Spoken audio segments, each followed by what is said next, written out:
नमस्कार सभी को। तो आज बात करेंगे एक पुस्तक की जिसका कि नाम है कादम्बरी। बाणभट्ट द्वारा लिखित यह एक उपन्यास है और इसका रूपांतरण जो है वो राधा वल्लभ त्रिपाठी द्वारा किया गया। बाणभट्ट, महान लेखक बाणभट्ट और महान लेखक राधा वल्लभ त्रिपाठी जी, जो हमारे समय के बहुत बड़े मनीषी हैं। तो कहानी मैं जरूर बताऊंगा, इसका क्या कथानक है, क्या कथा वस्तु है। उससे पहले मैं एक छोटा सा जो एक प्रकरण जो मैं अवश्य बताना चाहता हूँ कि चूंकि मुझे संस्कृत नहीं आती है और या आती भी है तो मैं इतना सक्षम नहीं हूँ उस भाषा में कि मैं कोई पुस्तक पढ़ लूँ। इसीलिए जब बचपन से हम पढ़ते हैं, याद करते हैं कादम्बरी के लेखक बाणभट्ट और राधा वल्लभ त्रिपाठी द्वारा इसका रूपांतरण जब मिलता है तो खुशी होती है, हम खुश होते हैं। खैर, आगे बढ़ते हैं। तो कादम्बरी की कहानी। कादम्बरी, सबसे पहले इसका नाम क्यों है? इसका एक पात्र है, इस पुस्तक का, इस उपन्यास का एक पात्र है कादम्बरी, इसलिए इसका नाम कादम्बरी है। और ये अधिक स्पष्ट हो जाएगा आगे कि इसका नाम कादम्बरी ही क्यों है। खैर, आगे बढ़ते हैं हम। तो चांडालों के राजा व्याघ्रदेव की पुत्री संपा को उपहार स्वरूप शिकारियों द्वारा एक सूक शावक दिया जाता है जिसका कि नाम है वैशंपायन।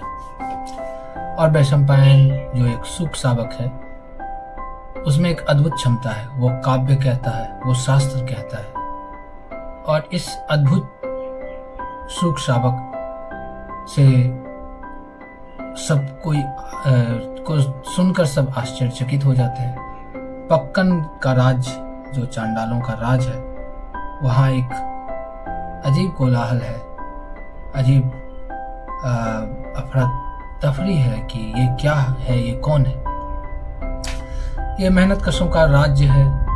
यहाँ लोग मेहनत करते हैं और अपना जीवन जीते हैं। और इस तोते के आने के बाद एकाएक उनका जीवन बदल जाता है। इस तोते को जो काव्य कहता है, शास्त्र कहता है, उसे वो महामंडलेश्वर बना देते हैं। और इस तोते की रक्षा में, चूंकि ये इतना अनोखा तोता है, उस तोते की रक्षा में कई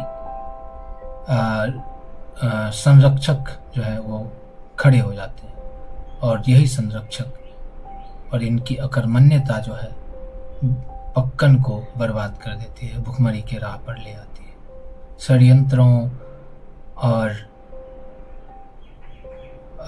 बल के दिखावे और ये जो एक जादुई दुनिया उनके आसपास बन गई है, इस वजह से जो है, इन तीनों की वजह से पक्कन जो है बर्बाद हो जाता है, भुखमरी के रास्ते पर आ जाता है।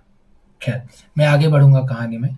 तो मैं पक्कन की बात पहले करता हूँ। पक्कन जो है वो दक्षिण भारत का एक राज्य है। और संपा देवी, संपा जो व्याघ्रदेव की बेटी है, और सूक शावक वैशंपायन, पक्कन में रहते हुए उनके बीच में कई दार्शनिक संदर्भ हैं, दार्शनिक प्रश्नोत्तर हैं। आप उसे पढ़ेंगे तो आपको बहुत मजा आएगा। तो पक्कन में रहते हुए बाणभट्ट मुख्य रूप से क्या स्थापित करना चाहते हैं?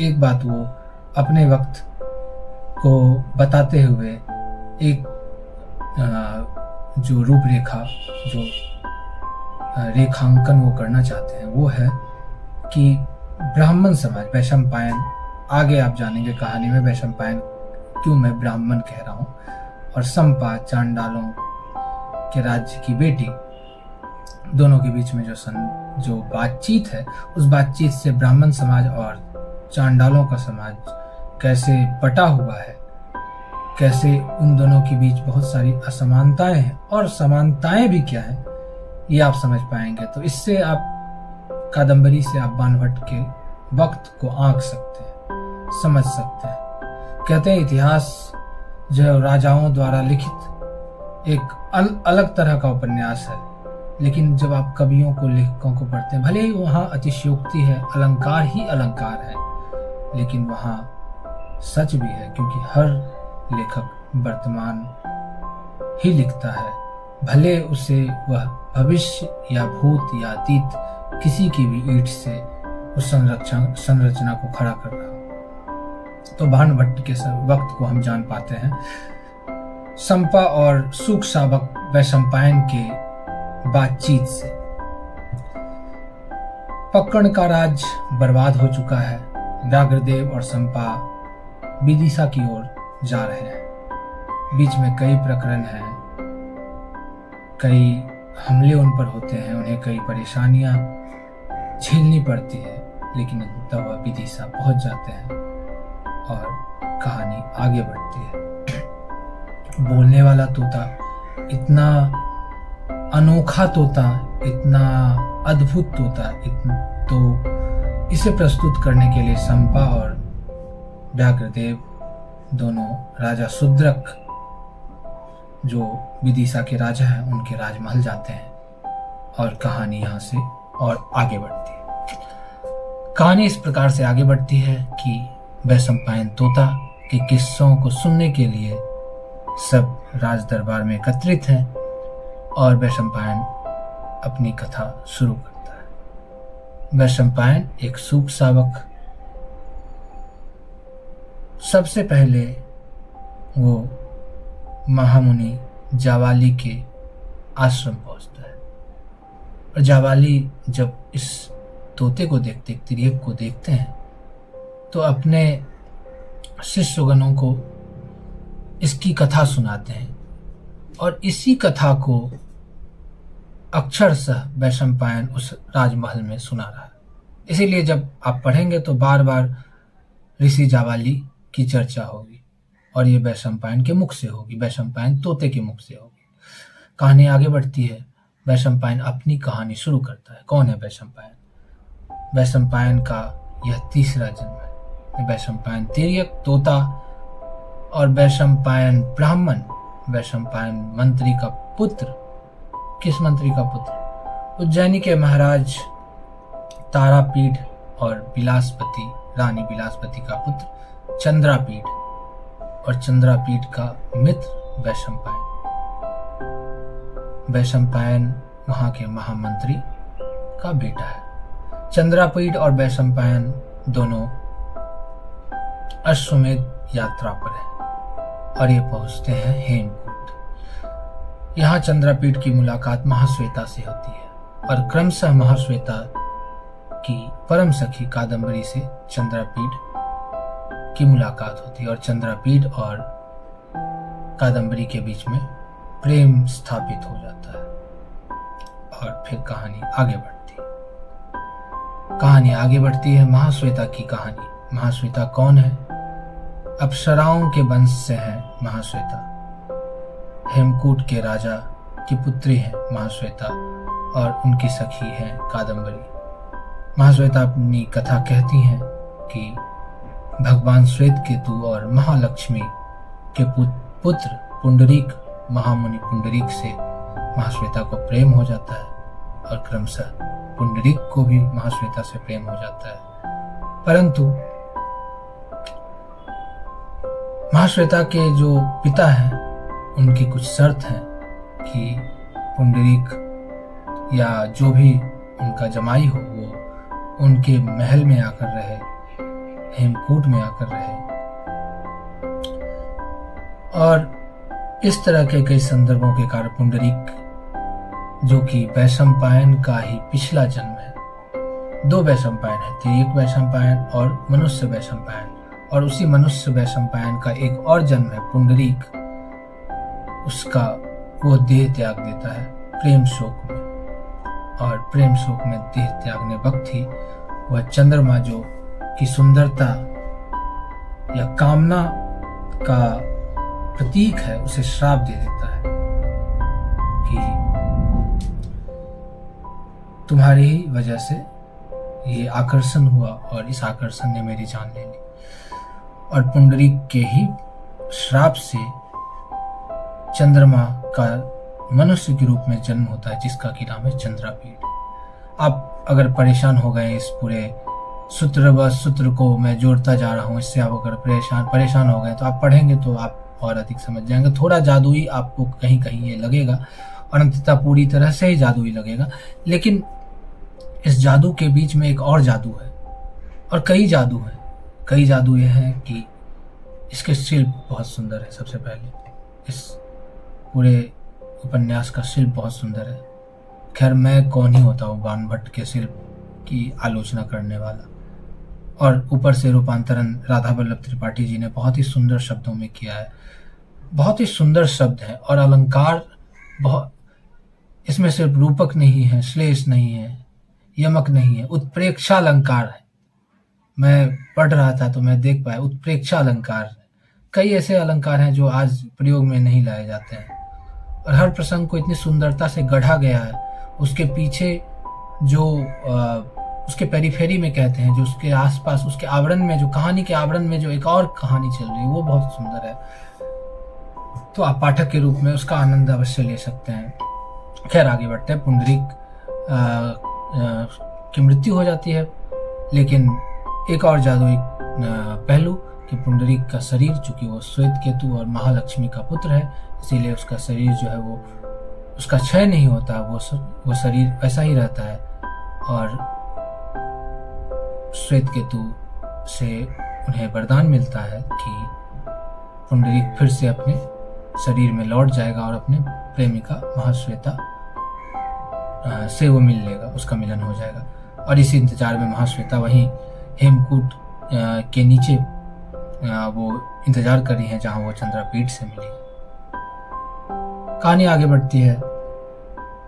वैशंपायन जो चंद्रापीठ का दूसरा जन्म है, वो भी मिलता है महाश्वेता से। उधर चंद्रापीठ और कादम्बरी साथ साथ हैं। इधर वैशंपायन महाश्वेता से मिलता है, लेकिन महाश्वेता वैशंपायन पुंडरीक का के दूसरे जन्म वैशंपायन को नहीं पहचान पाती है। लेकिन वैशंपायन जो है महाश्वेता से इतना अधिक आकर्षित है और वो बहुत कुछ बोलता जाता है, बहुत वाचाल हो जाता है। तो उसकी वाचालता को देखकर उससे बहुत क्षोभ होता है महाश्वेता को, और उसे श्राप दे देती हैं कि तुम इतने वाचाल हो, मैं तुमसे मना कर रही हूँ कि मैं किसी से प्रेम करती हूँ, और फिर भी तुम मुझसे जबरदस्ती करने की कोशिश कर रहे हो, सो तुम एक तिर्यक योनि में जन्म लोगे। और इसी वजह से वैशंपायन का एक और जन्म होता है तिर्यक योनि में। चल, लौटते हैं कहानी में पीछे उज्जैनी की ओर। बाणभट्ट उज्जैनी की चर्चा जब करते हैं तो राजा और प्रजा, राजमहल और प्रजा के बीच जो खाई है, उसे एक प्रसंग, बहुत सारे प्रसंग है हालांकि, लेकिन एक प्रसंग जो है उससे मैं स्थापित करने की कोशिश करता हूँ।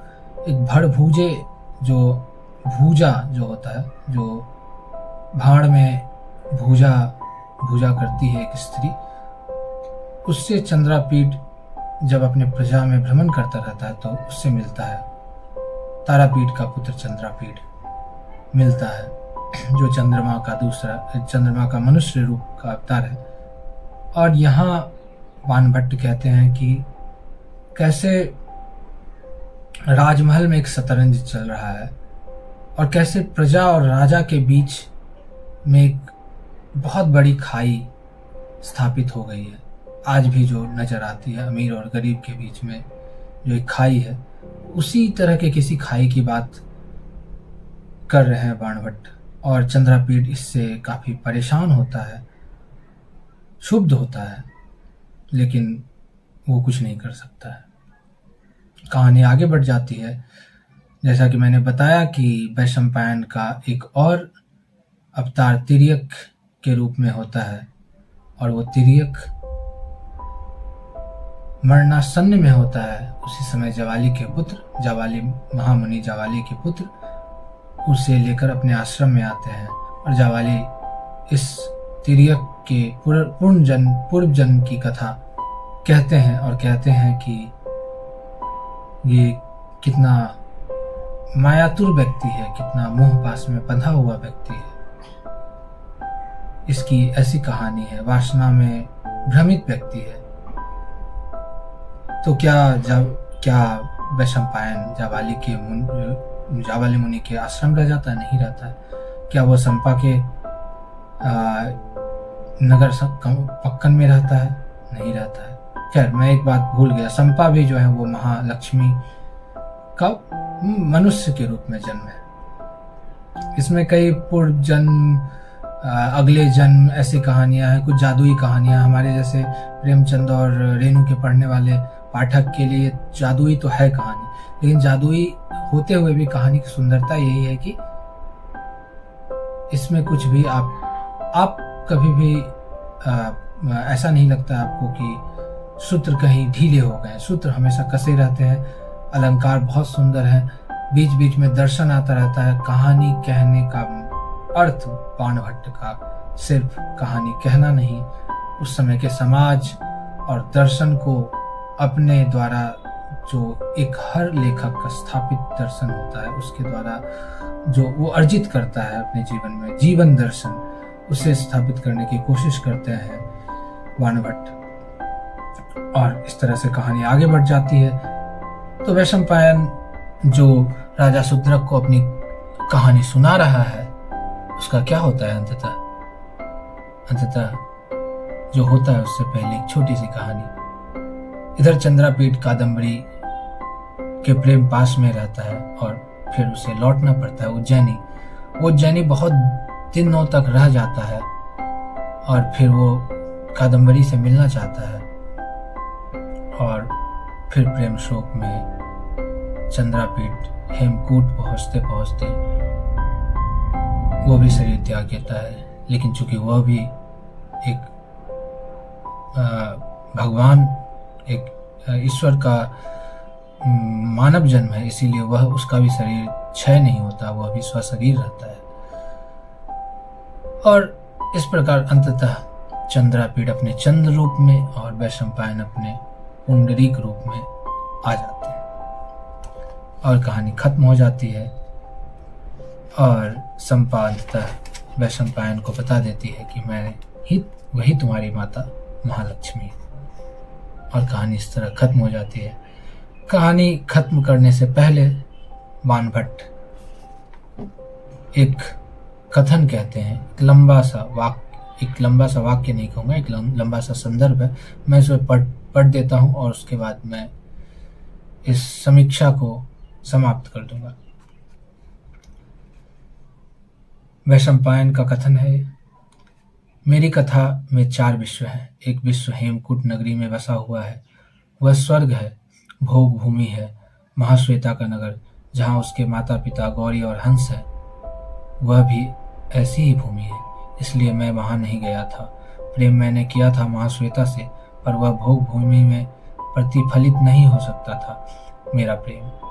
कपिंजल, अब कपिंजल कौन है? इसमें कपिंजल की चर्चा है। कपिंजल पुंडरीक का ही मित्र है, जो चंद्रापीठ के अश्व के रूप में पुनर्जन्म उसका होता है। कपिंजल अवश्य गया था वहां तक, मेरे लिए वह भी निष्फल लौट आया था वहां से।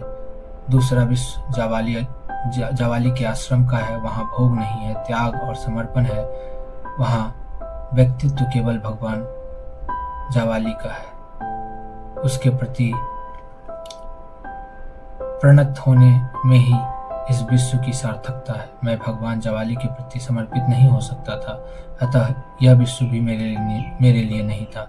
तीसरा विश्व पक्कन का है, व्याघ्रदेव की नगरी, उसमें समर्पण नहीं है, वह कर्म भूमि है, वहाँ मनुष्य सारी अहिकता के साथ रह रहा है। वहाँ मनुष्य और मनुष्य के बीच कोई भेदभाव नहीं है, कोई छोटा बड़ा नहीं है, कोई राजा और रंक नहीं है। सबको 2 हाथों से कुछ न कुछ करना पड़ता है, सबको बराबर अपने श्रम के फल का भाग भी मिलता है। पर वहाँ संघर्ष के बीज है, वहाँ अधःपतन भी है, इसीलिए वहाँ मनुष्य एक दूसरे का गला काटने को तैयार तक हो सकता है, अपना सर्वनाश करने को तत्पर हो सकता है। वह भी मेरा संसार नहीं हो सकता है। चौथा विश्व तारापीठ की उज्जैनी है, वहाँ संस्कार है, विद्या है, परंपरा है, पर सारा शासन तंत्र कुछ व्यक्तियों के हाथ में है जो अपने बीच के क्षय के कीटाणुओं को नहीं पहचान पाते हैं। इन चारों विश्वों से अलग महाश्वेता के साथ मैं वहाँ एक विश्व संरचना चाहता हूँ, इसलिए मैं वहाँ ही जाऊँगा। यह कहकर वैशंपायन मौन हुआ। पंडित जन उसकी बातों के अपने अपने ढंग से अर्थ लगाने लगे। तो ये कहानी है कादम्बरी की। बहुत सुंदर शब्दकोश को विस्तृत करने के लिए, अलंकारों को सीखने के लिए, कथा वस्तु कैसे स्थापित की जाती है, कथानक कैसे, सूत्र कैसे। बॉलीवुड वाले को सीखना चाहिए, पासा फेंक देते हैं फिर समेट ही नहीं पाते हैं। वानभट्ट से सीखिए, सारा पासा फेंकते भी हैं और उसे समेटते भी हैं। और राधा वल्लभ त्रिपाठी जी के यूट्यूब चैनल पर ज़रूर जाएं।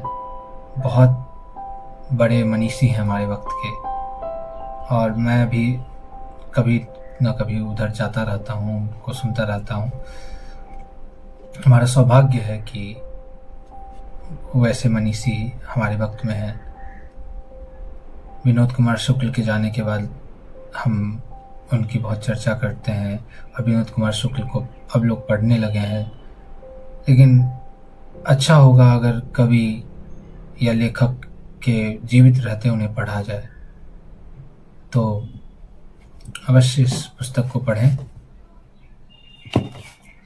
राधा कृष्ण पेपरबैक प्रकाशन द्वारा ये प्रकाशित किया गया है। तो मैं अपने शब्दों को यहीं विराम देता हूँ और